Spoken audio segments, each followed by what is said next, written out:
Boa noite a todos vocês que assistirão este vídeo neste dia 28 de março de 2025. Eu estou aqui para trazer-lhes mais uma pérola da graça de Deus, a sã doutrina, a palavra que sustenta, a palavra que nos faz crescer cada vez mais na graça e no conhecimento de Deus.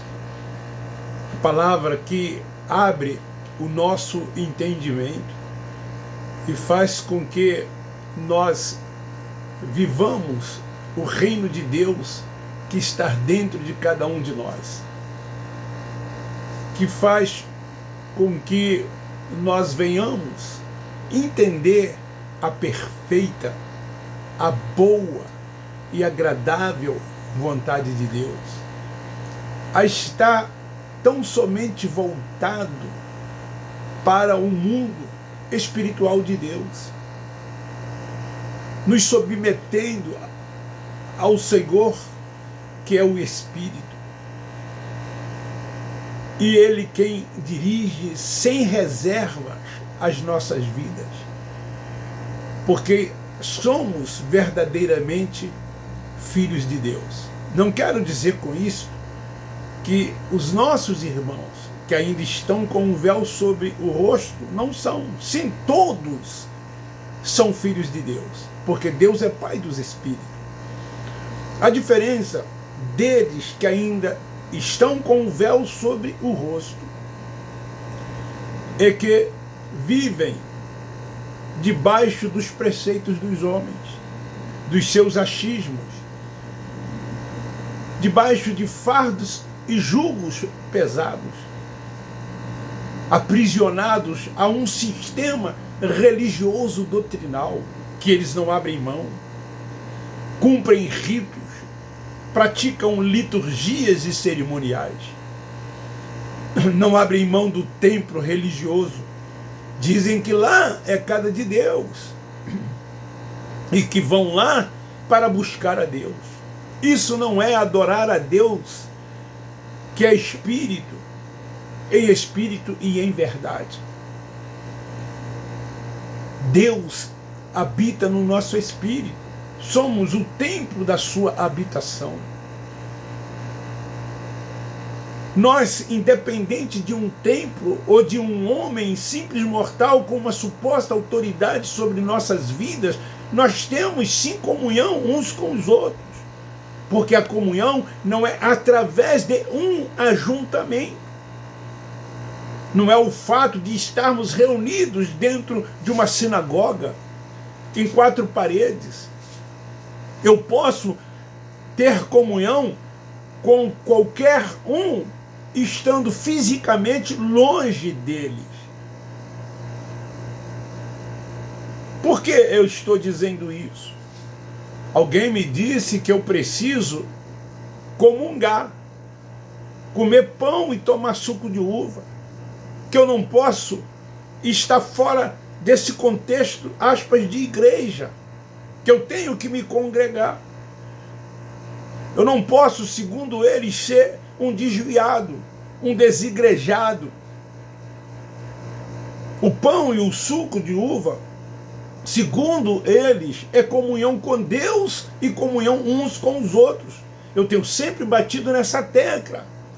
A comunhão com Deus é o meu espírito com o Espírito de Deus. Porque é no meu espírito que Ele habita.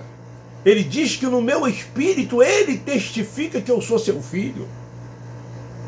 Não podemos mudar isso. A comunhão é assim. Não porque uma vez por mês eu vou comer um pedaço de pão e tomar um suco, que eles dizem que simboliza o corpo de Cristo. O Cristo Nazareno veio e morreu como tinha que morrer, porque veio para buscar e salvar os judeus que estavam perdidos. O fim da lei foi nele. Ele ressuscitou. É o ressurreto. É o que é espírito. Esse é o próprio Deus. Então não podemos mais vivermos antes da cruz, se submetendo a todo esse contexto de religiosidade. Eu quero falar hoje sobre o tema porque chegou o dia do Senhor. Tudo aconteceu naquela geração, a geração dos anos 70. Em Apocalipse capítulo 9, versículo 6 diz: naqueles dias os homens buscarão a morte e não a acharão. Desejarão morrer, mas a morte fugirá deles. Por que é que os homens procuravam a morte e ela fugia deles? Porque chegou o dia do Senhor. A religião diz isto. Eles interpretam esse texto de forma literal, assim como toda a Bíblia é interpretada literalmente. Por que eles dizem isso? Quando leem capítulo 9, versículo 6 de Apocalipse, como assim todo o livro do Apocalipse que eles futuralizam chamando o livro de escatológico. Eu mesmo fiz isso quando lá estive. Gostava muito de pregar, de lecionar sobre o Apocalipse, levando tudo para um futuro. E mexia com as emoções e com os sentimentos das pessoas, arrancando de cada uma delas lágrimas nos seus olhos. Porque as pessoas são emotivas. E o que acontece dentro dessas sinagogas é isto: os líderes trabalham a emoção dos filhos de Deus que lá estão. Trabalham os seus sentimentos. Eles sabem fazer uma pessoa chorar. Eles sabem transformar uma reunião da forma como eles desejam, da forma como eles querem. Eu me lembro de um amigo, de um pastor, aspas, que dizia assim: você quer que eu faça a igreja chorar ou você quer que eu faça a igreja rir? Você escolhe. E eles conseguem com uma facilidade em fazerem isso. Haja vista esses movimentos que eles chamam de movimentos pentecostais. Essas reuniões de orações, essas consagrações. É muita emoção do início ao fim. São repetições de palavras, são jargões ditas por eles. Hinos selecionados, cuja melodia é linda, mas a letra não tem nada a ver. Então a expressão naqueles dias dita por João significava o juízo de Deus no ano 70. Que eles não acreditam que já aconteceu dos anos 66 até 70. Tudo aconteceu naquela geração, a geração dos anos 70. E o Apocalipse foi escrito para o juízo de Deus. O dia do Senhor que estava por vir. Já está consumado. Já ocorreu. Já aconteceu. Não há mais nada a acontecer. Então essa expressão, procuravam a morte. Quando foi que se deu isso? Na grande tribulação que estava por vir. Como o próprio Cristo Nazareno disse, virá dias de grandes aflições, como nunca houve e nem tampouco haverá.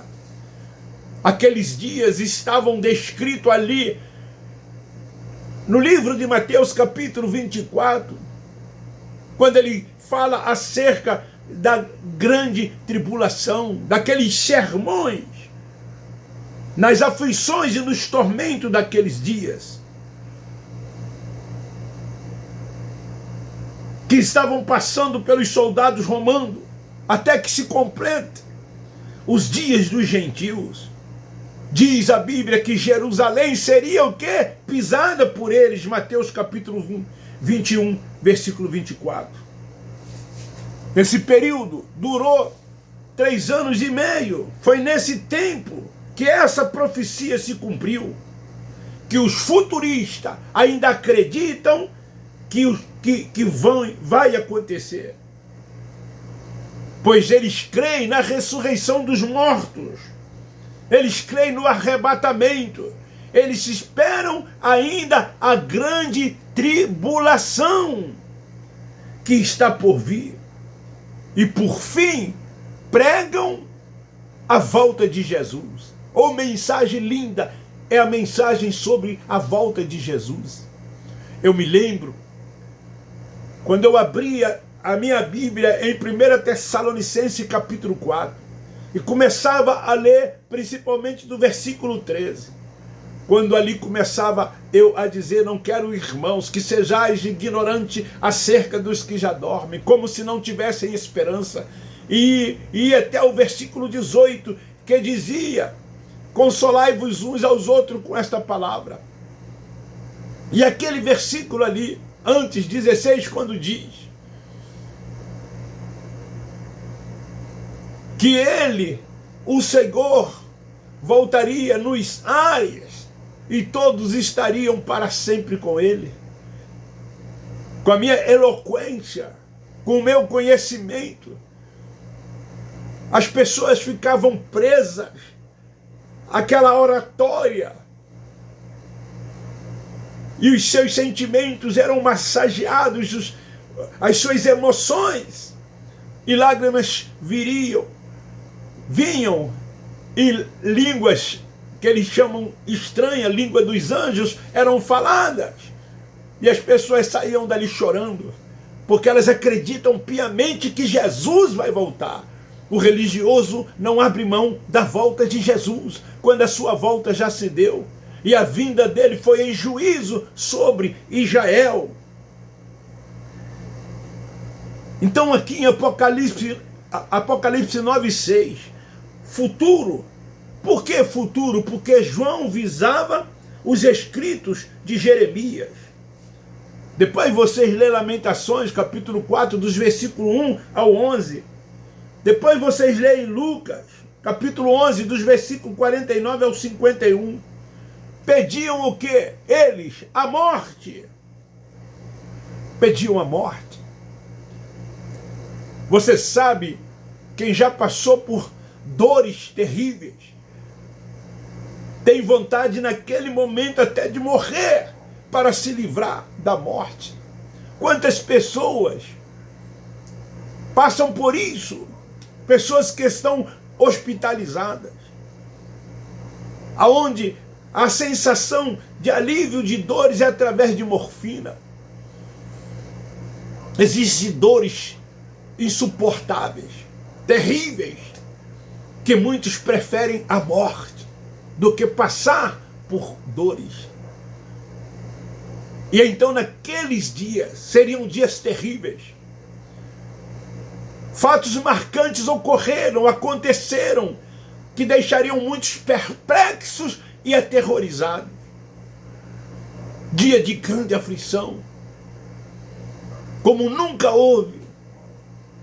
Se voltarmos aos anos 30, 40, por ocasião da Segunda Guerra Mundial, quando Hitler exterminou mais de 6 milhões de judeus, não há de se comparar como aqueles dias, o dia da grande tribulação, o dia do Senhor que veio sobre os judeus que não creram na mensagem pregada pelos discípulos para que fossem salvos da grande tribulação que estava por vir, e ela veio. Os que creram foram salvos da grande tribulação, mas os que não creram passaram pela grande tribulação. Então muitos ali pediam a morte. E foi cobrado a eles quando veio o juízo de Deus. A morte fugia. Tinham que sofrer. A conta era a antiga. Cobrariam deles o sangue lá de Abel até dos profetas daqueles dias. E então eles buscavam a morte, mas eles não achariam. Por que que eles não a encontravam? Porque pertencem a Deus. Porque pertence a Deus. É Ele quem dá a vida, é Ele quem tira a vida. E se acontecer, como acontece o suicídio, é permissão de Deus. Não foi a pessoa. Deus permitiu, porque tudo é a vontade de Deus. Mas naqueles dias, eles não encontravam a morte, porque eles tinham que passar por aquele período terrível que ocorrera naqueles dias. Se puder, depois lê Mateus, capítulo 23, dos versículos 33 ao 36. Jeremias também 46, 10. Tudo isso fala do dia do Senhor, como em Apocalipse, capítulo 1, versículo 10. Mas para os religiosos que estão com o véu posto sobre o rosto, o dia do Senhor é o domingo. Domingo é o dia do Senhor. E eles também dizem que haverá o grande e terrível dia de vingança do Senhor. Eles creem que esse juízo de Deus ainda virá. É comum a gente ouvir das pessoas: a justiça de Deus virá, Deus vai cobrar. O dia da sua vingança se aproxima, o dia do Senhor se aproxima. Eles amedrontam os filhos de Deus, e cada vez mais os filhos de Deus ficam presos dentro desses lugares. Não é o nosso caso, porque a mente se abriu. Reinamos em vida hoje, somos dele, pertencemos a ele, já estamos assentados com ele nas regiões celestiais. Sabemos que estamos aqui, mas não somos daqui. Não pertencemos a este mundo. O nosso mundo é o mundo de Deus, porque somos espirituais, somos um espírito revestido de carne e sangue, e estamos em comunhão perfeita, plena com ele. Então, para os profetas e João, aqueles dias era o dia da vingança.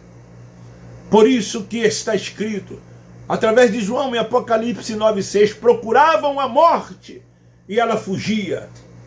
Por que ela fugia? Porque chegou o dia do Senhor, o dia da vingança do Senhor, o dia do seu juízo. Então, esse é o entendimento desse capítulo 9, versículo 6 de Apocalipse.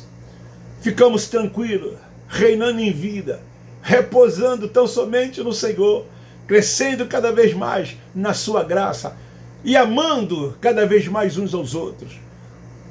Quanto mais eles nos perseguem, quantos mais eles nos adjetivam, chamando de uma porção de coisas, nós mais o amamos. Só entendem isso quem tem o véu descortinado, quem não vive mais debaixo de julgos e fardos, quem mais não vive debaixo de supostas autoridades humanas sobre suas vidas. Só entendem isso quem é guiado e dirigido tão somente pelo Espírito Santo. Beijo, forte abraço, divulgue e compartilhe. Graça neles. Nós da graça de Deus amamos vocês.